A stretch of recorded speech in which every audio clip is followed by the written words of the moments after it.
Assalamualaikum, selamat sore pada PPOPD seluruh Indonesia. Salam sehat, bahagia selalu.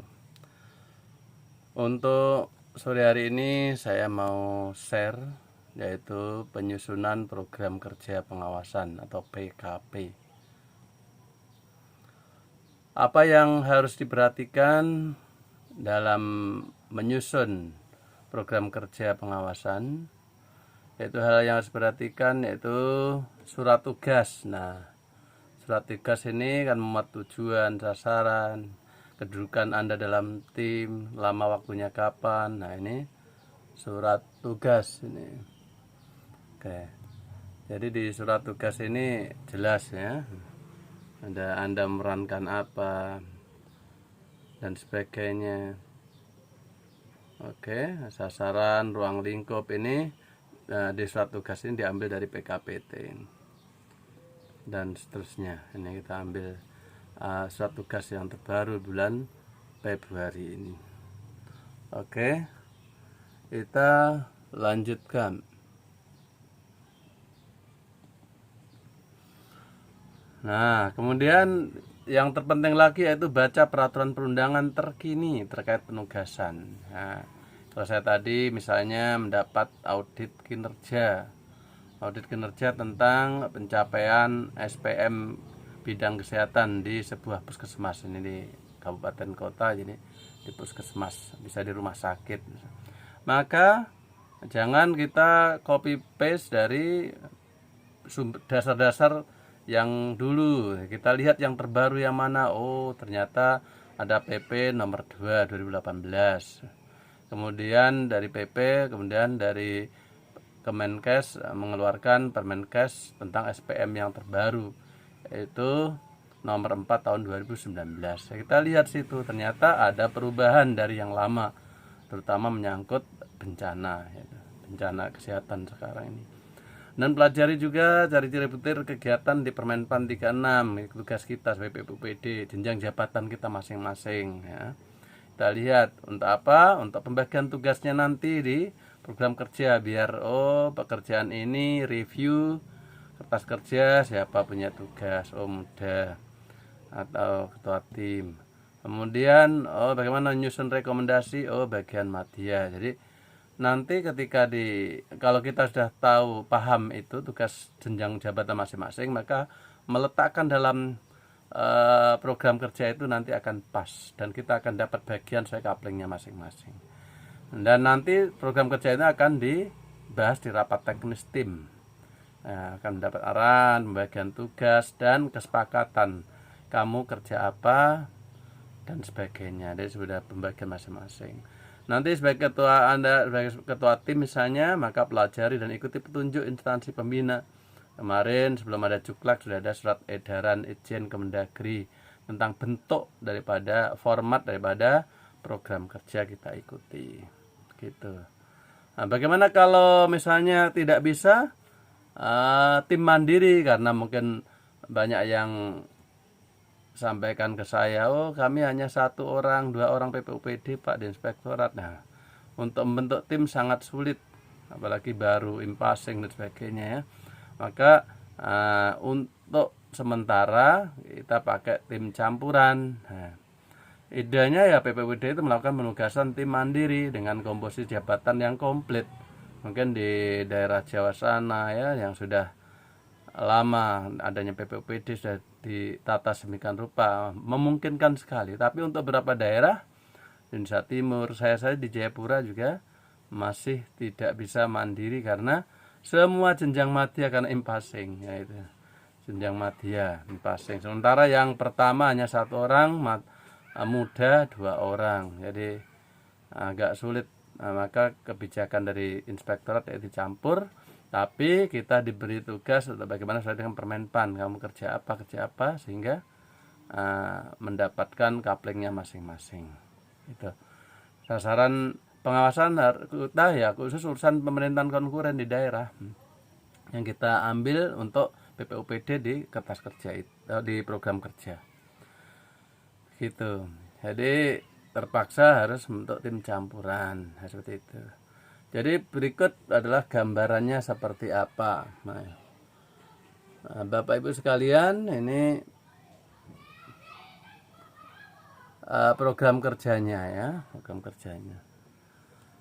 Nah, ini program kerja untuk penomoran, silakan. Saya dulu juga mendapatkan materi kurang begitu jelas, tapi yang jelas kita taruh ini nomor depannya adalah nomor SP kita. Kemudian ini mulai program kerja kita, penugasan pertama kita Februari itu baru mendapat tugas pertama ini. Nah, huruf A sampai B. A ini yang gambaran umum ini, objek pengawasan, sedangkan B itu adalah langkah-langkah kerja. Jadi yang kita kerjakan adalah penugasan pertama A sampai B tadi. Ini untuk nomor program kerjanya nanti. Nah, tujuan sasaran seperti biasa karena itu SPM pakai Permenkes yang baru. Nah, khusus yang layanan nomor 12 itu yang dulu HIV AIDS sekarang diganti menjadi ini, ada hubungan dengan yaitu infeksi virus dan sebagainya. Kemudian SAM itu untuk pendukungnya karena SPM berarti ada SDM-nya, ada pendanaannya, sarprasnya, kualitas pelayanan dan tindak lanjut. Seperti itu. Dasar hukumnya kita pakai yang baru ini, PP 2 2018 dan Permenkes 4 dan seterusnya. Nah, sedangkan prosedur langkah-langkah inilah yang kita bikin, yaitu sesuai dengan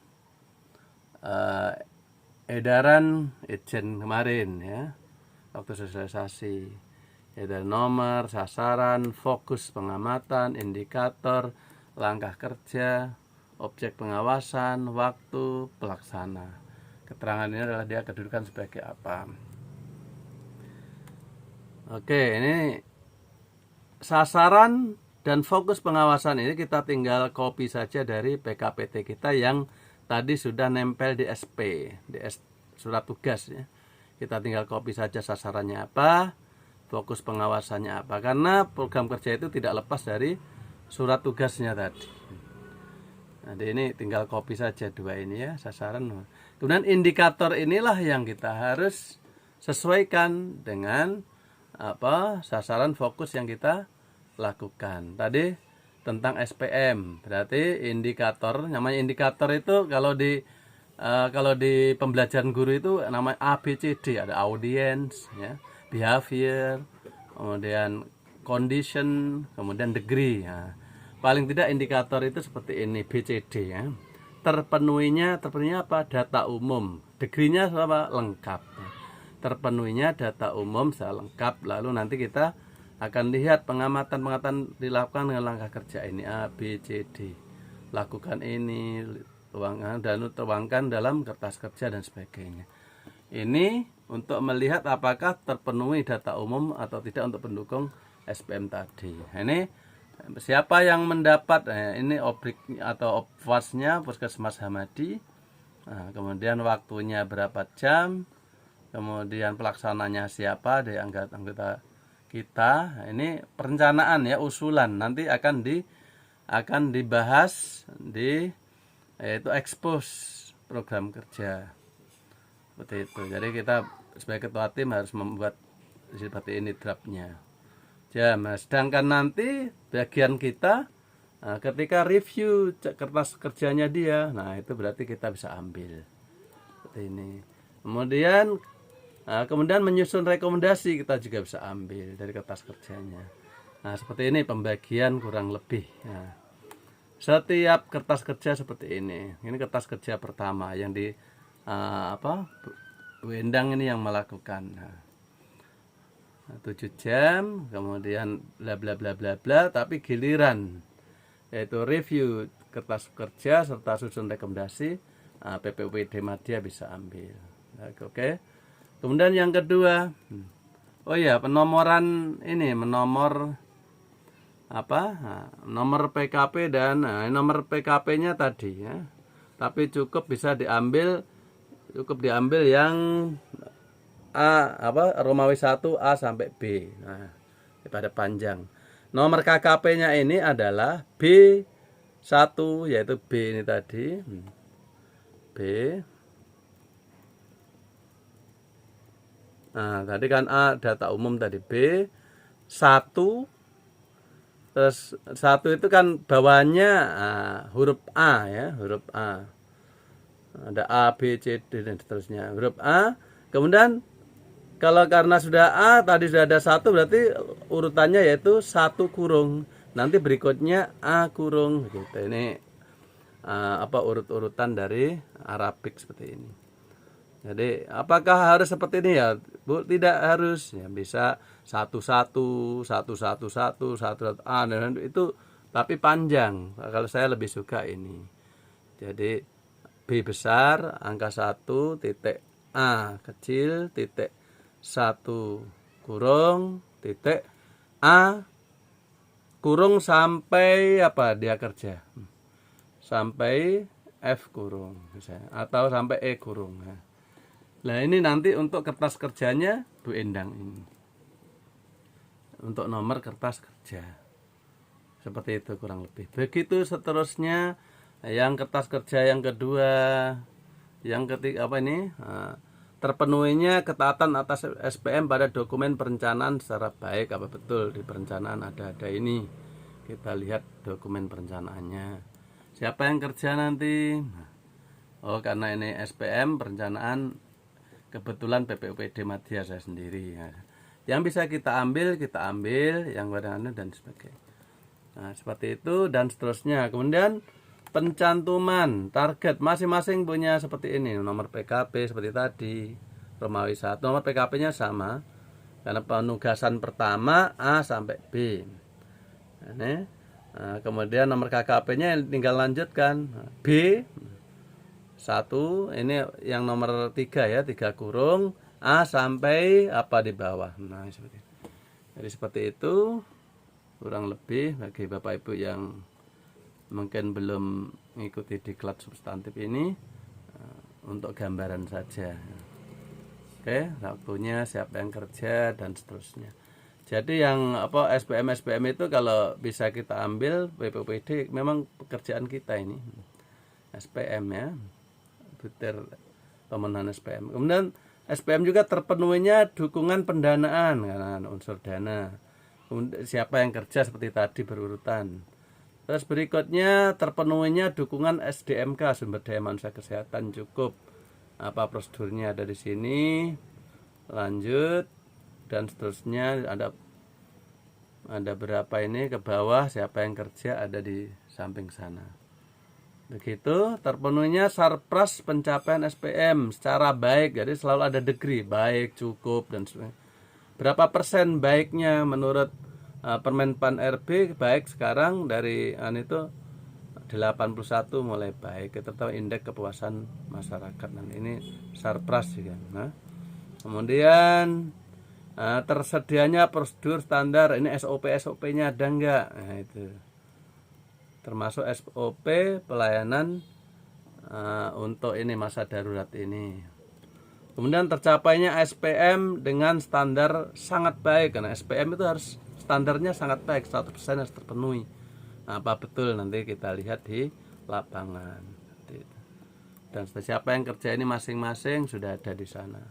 Dan tercapainya indeks kepuasan masyarakat. Jadi selain dari pihak puskesmas atau rumah sakit, nah, kita juga tanya pasien. Nah, apa saja yang ditanyakan? Nah, masalah persyaratan teknis, sistemnya, waktu penyelesaiannya, biaya tarif, ini ada di Permenpan 14 2017. Ada 9 hal ini yang harus kita cantumkan di kuesioner. Kalau rumah sakit sudah pernah melakukan, rumah sakit atau puskesmas sudah pernah melakukan kuesioner dengan 9 konten ini, nah, kita bisa ambil. Ataupun independen, mungkin dari BPJS dan sebagainya bisa. Nah, kalaupun tidak, dua-duanya tidak sama sekali, maka kita yang terjun. Nah, selaku pengawas, itu kita harus melampirkan kuesioner pada PKP ini.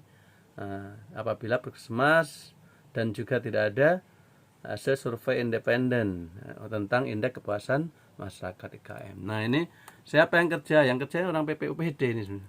Kebetulan PPUPD tim hanya saya saja ya. Kita ambil nggak apa-apa. Nanti akan dimusyawarahkan, kalau teman lain ambil Silakan. Seperti itu kurang lebih tentang penyusunan program kerja secara singkat. Nah, gambarannya seperti itu. Jadi program kerja sekali lagi tidak boleh terlepas dari surat tugasnya. Itu dasarnya apa ya, sasarannya apa, fokus pengawasannya apa. Baru indikator ini kita sesuaikan dengan itu tadi norma yang berlaku SPM. Ini SPM jadi harus data-datanya ada. Kemudian apa kita ikuti di peraturan apa saja. Kemudian di dokumen perencanaannya dicantumkan. Kemudian target SPM-nya 100% itu cantumkan juga enggak. Jadi dari berapa tadi? 12 pelayanan tadi masing-masing 100%. Misalnya di Puskesmas Hamadi pelayanan kesehatan ibu hamil, dari SK Kadinkes Hamadi mendapat misalnya target 100 ibu hamil setahun misalnya. Mendapat 1000 kota Jayapura, maka dibagi ke puskesmas-puskesmas. Lah Puskesmas Hamadi misalnya dapat 100. Nah, apakah target ini tercapai nanti 100%, 100 orang terlayani. Jadi harus 100% seperti itu. Itu adalah target capaian dimasukkan tidak dan sebagainya. Terpenuhinya dukungan pendanaan. Nah, kita lihat pendanaannya untuk ini puskesmas ini. Kemudian terpenuhinya sumber daya manusia kesehatan. Nah, sumber daya ini juga ada kaitannya dengan kebutuhan SDM kesehatan yang melakukan pelayanan kesehatan 24 jam. Pos kesehatan bagi penduduk terdampak. Ini untuk dari Permenkes tadi ada seperti ini. Kemudian kebutuhan-kebutuhannya seperti apa. Oke. Penyebarannya di unit-unit mungkin ada di Pustu seperti apa dan seterusnya. Ini kita ambil berdasarkan dari standar yang ditetapkan oleh Peraturan Menteri Kesehatan karena ini menyangkut SPM kesehatan. Jadi begitu Bapak Ibu dalam menyusun program kerja, kita tidak boleh lepas dari SPT, kemudian norma atau aturan yang berlaku untuk pekerjaan kita ini. Nah, jadi dan terbaru ya, update. Jangan main copy-copy dari tempat lain atau yang tahun-tahun lalu. Nah, harus kita lihat aturan yang baru seperti apa. Sekali lagi ini seperti ini kolom-kolomnya. Nah, apa sih maksudnya program kerja ini? Maksudnya setiap penugasan itu jelas apa sasarannya, apa fokusnya, indikatornya apa, langkah kerjanya seperti ini. Masing-masing kegiatan indikator ini siapa yang kerjakan, waktunya berapa, nah, dan seterusnya. Itu jelas sehingga tidak baku harap. Nah, kalau tidak ada ini pasti tim itu akan baku harap, oh ya satu orang yang kerja saja. Tapi ini ada tanggung jawab masing-masing. Nanti di bawah pembinaan atasannya, ketua tim kah, dalnis kah, itu nanti akan mereview ya dan seterusnya. Kurang lebih seperti itu yang bisa saya share. Mudah-mudahan bermanfaat. Ada gambaran sedikit. Nah, ini hanya untuk preview saja. Nanti mudah-mudahan ada kesempatan untuk bisa diklat substansi tentang penyusunan program kerja, kertas kerja dan sebagainya seperti yang saya bahas kertas kerja kemarin hubungannya dengan ini. Baik, terima kasih. Assalamualaikum warahmatullahi wabarakatuh.